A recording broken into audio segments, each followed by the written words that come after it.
ಎಲ್ಲಿಂದ ಎಲ್ಲಿಯವರೆಗೆ ಕರ್ನಾಟಕ ದೇಶ? 1956 ಅಥವಾ 71 ಅನಿಸುತ್ತೆ, ನನ್ನ ನೆನಪು ಸರಿಯಾಗಿದ್ದರೆ. ಕರ್ನಾಟಕ ಆಗಿರಲಿಲ್ಲ, ಕರ್ನಾಟಕ ಆಗಿತ್ತು. ನಕಾರ ಇತ್ತು, ನಕಾರ ಇರಲ್ಲ.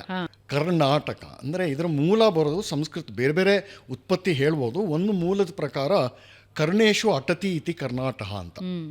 ಕರ್ಣ ಅಂದರೆ ಕಿವಿ, ಕಿವಿ ಒಳಗೆ ಯಾವುದು ಸದಾ ಅನುರಣಿಸುತ್ತದೋ ಅದು ಕರ್ನಾಟಕ ಅಂತ. ಸೊ ಹೀಗಾಗಿ ಜೊತೆಗೆ ಇನ್ನು ಬೇರೆ ಬೇರೆ ರೀತಿಯಲ್ಲೂ ಮಾಡ್ಬೋದು. ಕನ್ನಡ ಭಾಷೆಗೆ ಕನ್ನಡ ಕಸ್ತೂರಿ ಅಂತಾರೆ. ಕಸ್ತೂರಿ ಅಂದರೆ ಕಸ್ತೂರಿ ಮೃಗ, ಜಿಂಕೆಯ ಒಂದು ಪ್ರಭೇದ.